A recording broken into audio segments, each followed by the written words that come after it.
Good night, fellow punters. The clock on the wall says 2 minutes to 10 o'clock in the White House in Kinsale, County Cork. A glorious little town, I must say. Out of the traps early this morning, 5:45.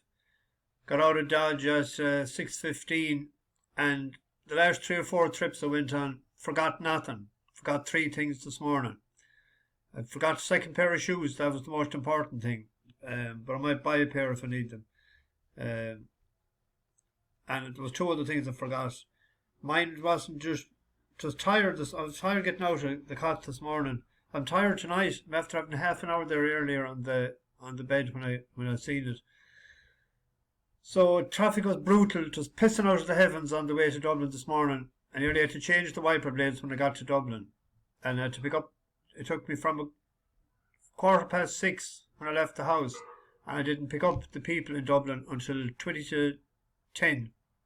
I had 2 or 3 phone calls got in the meantime. Where are you? But traffic was chaotic. I was picking them up in the Grand Canal Hotel, sort of awkward enough to get to, and I got diesel on the way into Dublin at 8:20, so it took me an hour and 20 minutes to get from Chapel Izzard into Grand Canal Hotel. But they were a bit worried and wondered where I was, but they're from Chicago, from Tinley Park, and when I lived in Chicago, I wouldn't have been that far away from them, and I know the people that built their house where they live. A great man from Clare and County Clare built the house years ago. 20 years, I think they're 21 years living in the house. So we had great chats on the way down. He's very chatty, Tim. And we pulled in Narramore, near Kilcullen. He had relations there. That's Narraghmore. And we were looking for a church. We found a Church of Ireland, and there was a chain on the gate. So Mickey D didn't mind taking off the chain on the gate. There wasn't a padlock on it, and up we went the long drive, and we got to the church, and there was another chain on the gate, and we took that off and went in around, but the church was locked.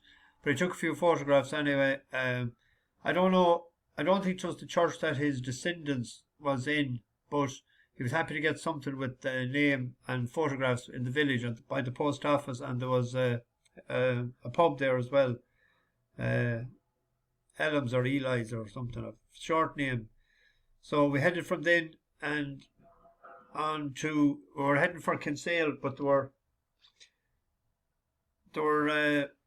looking to go to the toilet, and I said we might head for Kilkenny as opposed to going into Cork. That we wouldn't go to Cork City because the roadworks at that new building, or the roadworks are at there. I thought, well, they have it open now since I was in it last, which was great. But there was we went to Kilkenny, and we went into Kilkenny is known as the Marble City, so we had lunch in the Marble City bar, and very nice lunch, I must say, and very reasonably priced. I went conservative. I went for the marinated beef in onion sauce and potatoes and veg. It was grand. And they enjoyed the dinner as well. No drinks. The woman had an iced tea, I think she had. So we headed then for Kinsale. We got here about 5:30, and I brought them up to Charles Point. And they were very impressed with that. The Spanish Armada came there, I think, was it 1588 or something. They wanted me to then, when we got back, checked into the hotel, wanted me to go for dinner with them. And I said parking was a problem, so I eventually got parking after driving around. But I crashed out of the bed, so I didn't meet them yet, but we're meeting for breakfast at 8 o'clock, and we're heading for Skibbereen, because the Donovans that won the Rowan, they could be on the family tree. I was telling about them today, so he wants to see where they're in Skib. So we're going to go by the Rowan Club and then on to Skull on our way to Killarney. So if we get to Killarney in the afternoon, there's a few sites we might see there and get that out of the way, because we have to get to the Ring of Kerry and that the following day, and we want to get to Dua and Listowel. Well, although might leave Listowel the following day and get the ferry. So we're going to be busy. But I didn't see any of the racing at all today, and I didn't get a chance to answer any of the comments back here this morning, flat out all day. We didn't make any money though, that's the only thing. The big disappointment was that Go On Shez traded at 1 to 6 in running after the last. He cocked his ears and he stop. I thought he had that in the bag. I didn't see Most Wanted. I seen it finish second. And Grecian Slipper third. Not that busy on it. Could be a plot job for Galway. Anyway, tomorrow I have 3 for tomorrow, 2 each ways on a win bet. I'll get this out of the way now. It's gone 10 o'clock. I might just take a quick walk before I go to bed, just to make myself tired. There's an apprentice handicap race now. Normally I don't go near apprentice handicaps because anything can happen. You might have the best apprentice on it, but you could have a worse book in front of you and cause you bother. But I thought Dark Kestral at 6 to 1, 11 to 2 was worth an each way bet than paying 4 places.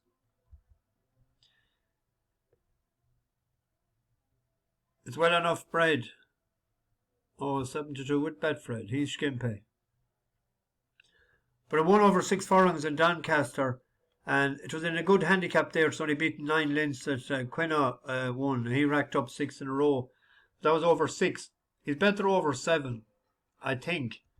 And the last time he was over 7, this is him at the blue and yellow colours, second from the left. And there was an odds they line up to challenge the long-time leader in these shoes, and now headed by Dark Kestral towards the near side. Over on the far side, Havana Blue. Doc Trooper is trying to get there as well as they race up the hill inside the final furlong. Havana Blue and Dark Kestral switching to the far side. Dark Trooper, a half furlong to go. Havana Blue now goes to lead. He goes clear by 2 lengths, and he's come from the back of the pack to do it. Havana Blue in second. I think the winner is a very decent horse. You can see about the size of the horse as well. But I thought that with your man Benot de la Sayet in the Irons, that it was an each way bet at 6 to 1, 11 to 2. And similarly in the 820, Belgoprince, he won the last day. And he won off 61, and he's only gone up to 65. But there's a £7 claimer on him, so technically he's £3 well in.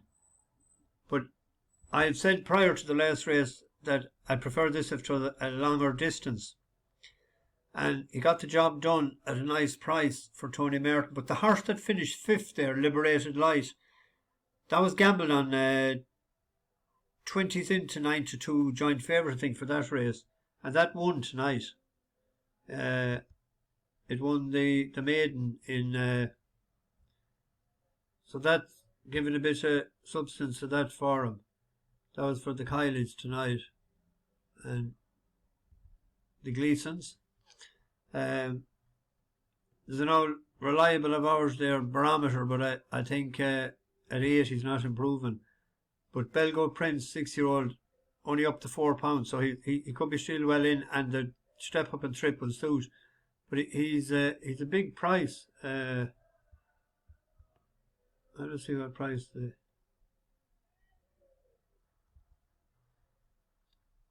10 to 1, 11 to 1. And then the best race of the day tomorrow is a Fillies and Mares listed race. Now in the last 5 of the last 6 winners were 3-year-olds, including the last 4. The favourite is a 4-year-old trained by Paddy Toomey. It's a French import, Mia Domina. But I think that's better at 7 than it is at a mile. It's the last day it was out in front in where was that race?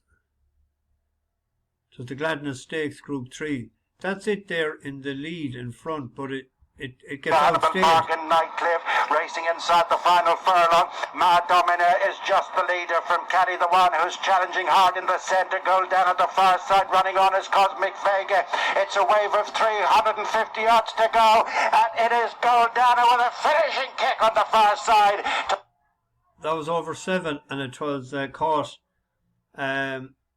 But it's rated 100, and rated 96 is the well-bred Eternal Silence. It's rated 96, so if that was in a handicap, it'd be only getting £4, but it's getting 11. But it was sort of highly tried last year in a Group 3, and then it was in a Group 1 to Tahira. It was pegged in at the deep end again this year in the 1,000 guineas to Tahira. Now it was down the pack, but it ran pretty well in the maiden then to Bella Blue Eyes, and that Bella Blue Eyes won in Listowel yesterday evening. And then the last day in a maiden over a mile in Naas, went out in front from the get-go. That's in the order as they turn into the straight, having gone by halfway and opening up. A widening advantage is Eternal Silence. From Queen of the Moon pushed along on the outside of Hot August Night, and then Water Nymph been asked to try and pick up ahead of Esphedra and Muhara's Girl and Genie Macaroni, Lady Mason, Lady Coy, Flaming O'Hara and Santa Fe. But stringing them out is Eternal Silence and Chris Hayes, going further and further away from Hot August Night. Then Esphedra, Muhara's Girl, Water Nymph, Lady Mace stays on in behind the placed horses, but out clear is Eternal Silence. This filly has been highly tried, is set to win her maiden here at Naas in emphatic style, going right away from. That's called hosing up. But the fact that it has ran in 2 Group 1s, one last year and pegged in at the deep end this year, and Jessica normally doesn't do that. So that'll be a confidence booster there, you'd imagine. And in them famous, I think that's Jessica's first horse. Correct me if I'm wrong, somebody. I can't remember her having a Migler stud horse before. But I know it was 4 to 9. But if you look there, it was rated 102, which would be higher than the 100 of Mia Domina. So that'll be the win bet tomorrow. It's at 5 to 1 there with the green bookie. Like, you think that's an each way bet to nothing. And they're paying 4 places and a few of them there. Actually, they're paying 4 places there as well, 5 to 1. So I'll be on that. So that's it. I'll have a look at the comments. I'd see is there any advice for Schull or Skibbereen or anything that direction.